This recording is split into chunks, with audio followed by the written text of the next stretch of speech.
In the Philippines, President Bongbong Marcos Jr. delivered his second State of the Union. The country faces many of the same challenges that we've seen other places grapple with globally, a need to jumpstart the economy and strengthen the health system after several years of the COVID pandemic. Marcos also discussed Manila's foreign policy.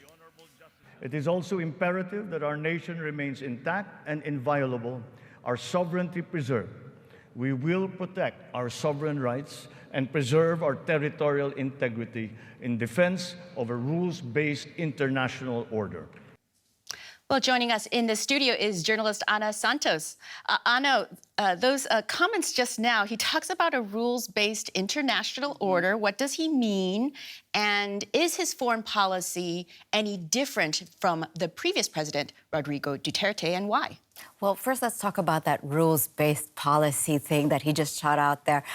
We can only assume that this is pertaining to the testy relations between China regarding the West Philippine Sea and also the relationship that the Philippines is trying to and has rekindled with the U.S. And the West Philippine Sea is what China calls the South China Sea. Yes. But because of the Hague ruling that we over the territorial dispute, the Philippines, most of the Philippines calls it the West Philippine Sea. Let's look at what's happening here. Last year, President Marcos had much stronger words about defending the Philippines. He said, we will not surrender an inch of the Philippines, but still said we will be friends to all and enemies to none. He kept that friends to all and enemies to none line, but didn't have such a strong statement about not surrendering an inch of the Philippine territory. Let's look at what's different now. For sure, to your question, has he changed with regard to U.S. policy? Definitely. The Marcos administration is much more congenial to the U.S., shall we say. And we've seen this with the visit of Vice President Kamala Harris to the Philippines and the strengthened defense agreements between the Philippines and the U.S., which now has allowed the building of 4 U.S. bases strategically positioned to Taiwan. So let's look at also where that comes in with China. The president is still trying to maintain trade relations with China. He mentioned and he thanked China in his speech, but China is a frenemy. Right. It's a trade partner that is also encroaching on our territory. So we see Marcos walking a tightrope between these two friends/allies/frenemies, the U.S. and China. Very interesting. Now, he also talked about the great numbers of Philippine overseas workers. I want to play that soundbite.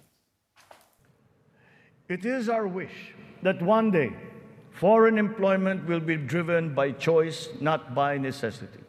It remains a noble calling that our OFWs have answered, requiring great sacrifice from them, their families, and their communities. We are engaging with our partners in the international community to ensure a safe working environment for our countrymen. And as we do so, we are also putting in place responsive mechanisms for the social welfare, repatriation, and reintegration of our returning OFWs into the Philippine economy.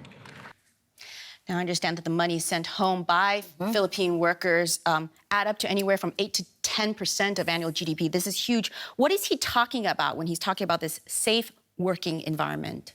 Well, most of the overseas Filipino migrant workers are deployed to the Middle East. So as it's been widely reported that there are lots of labor abuses in the Middle East because of the kafala system that governs the employer and employee relationships, right? So he talked a lot about deployment conditions, so protecting overseas workers in their host country. It's still about deployment, Melissa.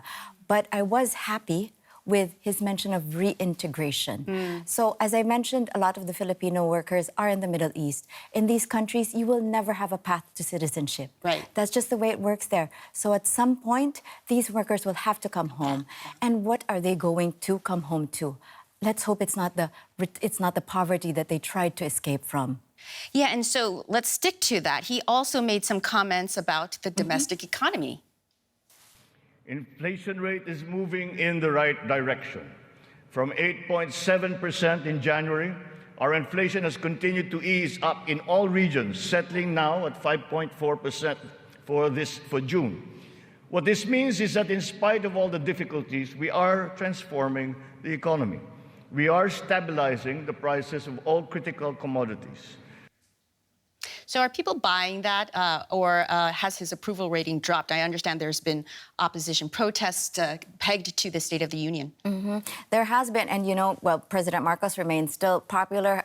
Popularity rating is hovering at like 70% or so, but that's really dented by his promise to improve the economy. People have been saying about this SONA speech, it's that it's so far away from the gut.